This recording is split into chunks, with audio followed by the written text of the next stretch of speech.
E aí galera, aqui quem fala com vocês é o Lúcio, o senador, para mais um vídeo de Netrunner Cyberpunk 2020. Hoje vamos falar sobre o combate na rede, que é o nosso último tema com relação a Netrunning.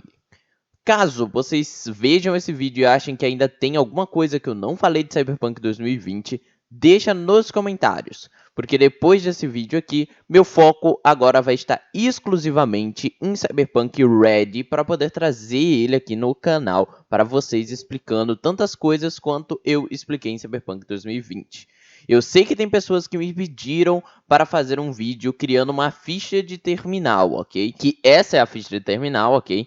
E ela é muito mais simples do que muitos acham, já que não existe bem uma forma de criar, você não distribui pontos aqui, você gasta dinheiro, então praticamente você só anota qual o tipo de modelo, você anota os opcionais e vê no livro coisas que eu já falei no vídeo que eu falava sobre os cyberterminais, onde eu explico quanto que custa uma memória, quanto custa para aumentar a força, a velocidade e tal. Eu não acho muito intuitivo fazer esse vídeo, mas se alguém quiser, coloca aí nos comentários que eu trago ele aí para o canal, demonstrando ali de uma forma básica como que funciona. Mas vamos aqui para o combate. O combate é bem mais simples do que muita gente acha. Continua sendo o mesmo formato que é no Cyberpunk normal, como é em qualquer outro RPG. Você sempre vai iniciar jogando uma iniciativa, que vai ser a inteligência do computador, se você está lutando contra uma máquina, mais um D10, contra o reflexo do Netrunner, mais a velocidade do terminal, mais um D10.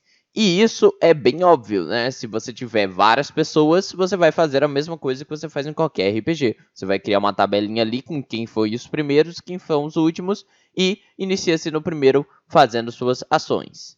As ações aqui são simples. Você tem um segundo, né, digamos assim, para realizar uma ação.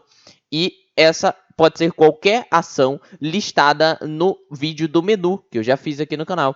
Então você pode utilizar aquele vídeo como base para saber qual tipo de ação você pode ser feita. Além dessa uma ação, você ainda pode se mover. Então, um exemplo aqui bem óbvio aqui para vocês seriam: V em seu turno de combate, escolhe se distanciar 5 passos do cão infernal e executar um programa, neste caso, um killer, para atacar seu inimigo. Ou seja, ele fez seu movimento e fez uma ação. Porém, é uma coisa que é falar que se você estiver lutando contra um computador, o computador ele pode fazer mais ações. Isso depende da quantidade de CPU que ele tem. Se ele tem uma CPU, ele faz uma ação. Se ele tem duas CPU, ele faz duas ações. Se ele tem 3 CPUs, ele faz 3 ações. E assim por diante. Então, é nesse momento que normalmente um Netrunner reuniria uma equipe para poder atacar um grande sistema. Porque senão, a partir do momento que ele executasse as ações dele, você já estaria morto. Então, vamos lá. Uma coisa importante de falar é o alcance. O alcance é bem simples. De acordo com as regras, que são bem simplificadas, você pode ver tudo a 20 espaços ao redor de você. A não ser se você tiver bloqueado por alguma coisa na sua frente, né? Por exemplo, uma parede. Então, assim, o que estiver a 20 espaços de vocês, você consegue acertar. Então, se está a 20 espaços de você e você consegue ver esse objeto, não tem nada te bloqueando, você acerta. Outra coisa que é importante falar é sobre os movimentos. Quando eu estou falando em movimentos, eu não estou falando necessariamente de o quanto você se move ou o programa se move. É tudo 5, lembrando, é sempre 5 espaços. Aqui é só explicando que normalmente a movimentação da máquina, do computador, é restringida pela área que ela está, ok? Então, quando você está lutando contra um computador exatamente, ele pode jogar alguns tipos de programa que estão restritos ali. Então, um programa pode perseguir um Netrunner em qualquer lugar dentro do seu sistema. Caso saiam para o espaço fora dele, então desistirá do ataque e retornará à sua posição de origem. Cães infernais, cães de caça e pitbulls, que são tudo isso são programas, não tem essa restrição, tá? Então eles saem para fora e te caçam para onde você for. Mas lembre-se sempre, se o seu cão, por exemplo, tá te seguindo e tal, e você, a coisa que você achou é fugir, em vez de destruir ele, você falou, eu vou desconectar. Reze para que você não seja encontrado pela jogada de rastreio. Então, que vai ser uma jogada de rastreamento é feita comparando a força do programa mais um D10 ao total dos valores de rastreamento de todas as CLDs, que eu já fiz um vídeo sobre isso, que você tenha passado durante sua viagem. Então, nunca faça a coisa de eu vou diretamente ir até esse sistema que eu quero invadir. Não. Tente traçar um caminho que faça com que seja mais difícil a sua detecção. Você tem que lembrar isso. Netrunners têm que cobrir sua trilha, senão eles vão ser pegos, ok? Se ele igualar ou superar o seu nível ali de CLDs, você vai ser encontrado. E aí eu já fiz no vídeo de CLDs, eu explico tudo o que acontece se alguém sabe onde você está. Lembrando que o programa ele também pode atacar tudo aquilo que ele consegue ver. Então é nesse momento que você pode optar por utilizar programas de furtividade e de evasão, por exemplo, algum programa de invisibilidade, por exemplo.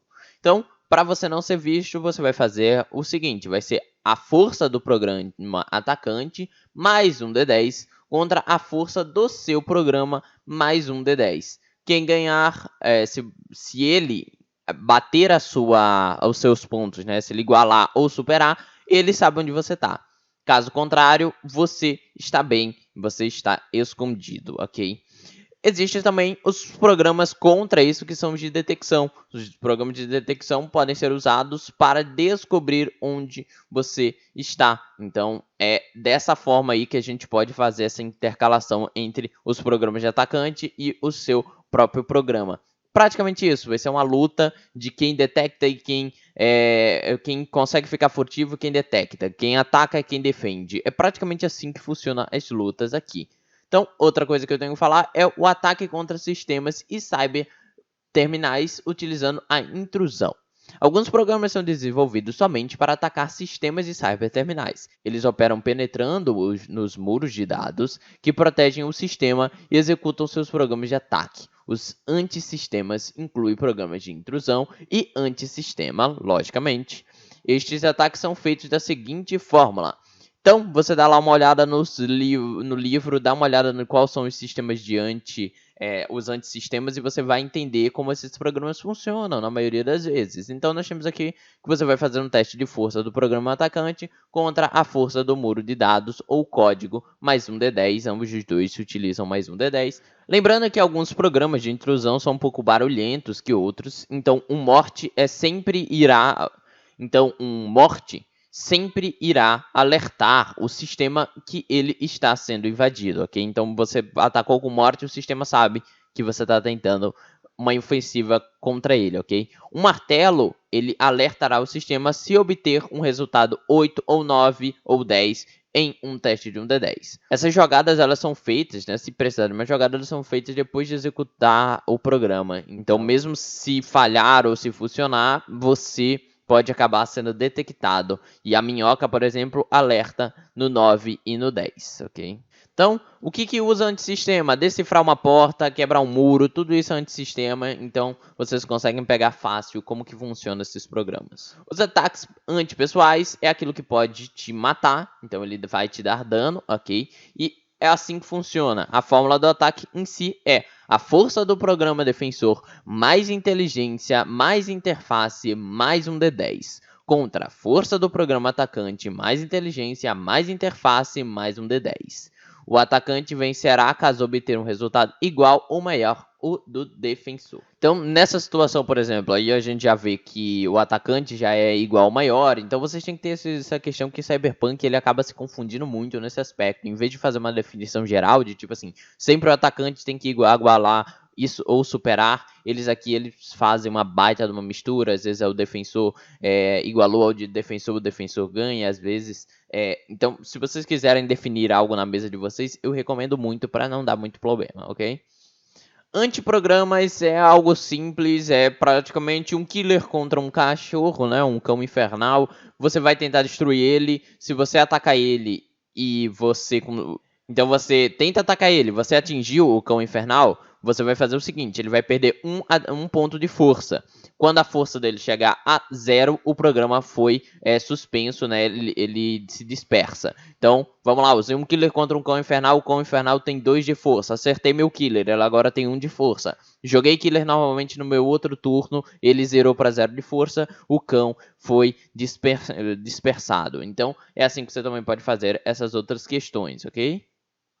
Eu já falei um pouco dos programas utilitários em outras situações, e eles não são muito usados em combates, mas praticamente é aquela coisa. Você vai jogar um D10 e um resultado igual ou menor à força do programa controlador, você adquiriu o controle dessa máquina que você quer controlar, por exemplo. E no caso dos utilitários, você pode fazer isso, por exemplo, que tem alguns utilitários que reduz, por exemplo, a quantidade de um programa. Então, se você tiver sucesso, você reduz pela metade. Então, você pode fazer isso para ter mais praticidade. Então é isso, galera. Praticamente esse vídeo foi uma reexplicação de alguns programas para vocês. Então é assim que funciona o combate. Infelizmente, Cyberpunk 2020 tem alguns probleminhas, tipo, em nenhum momento ele indica se você dar dano no terminal ou se você dá dano na pessoa física.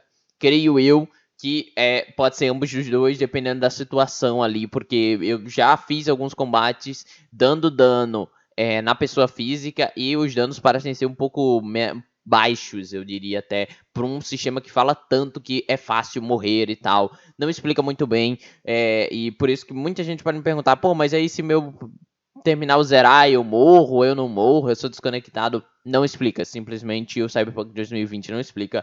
Ele é um baita de um sistema massa para quem quer jogar Cyberpunk, mas essa parte de Netrunners foi feita corrida, foi mal feita.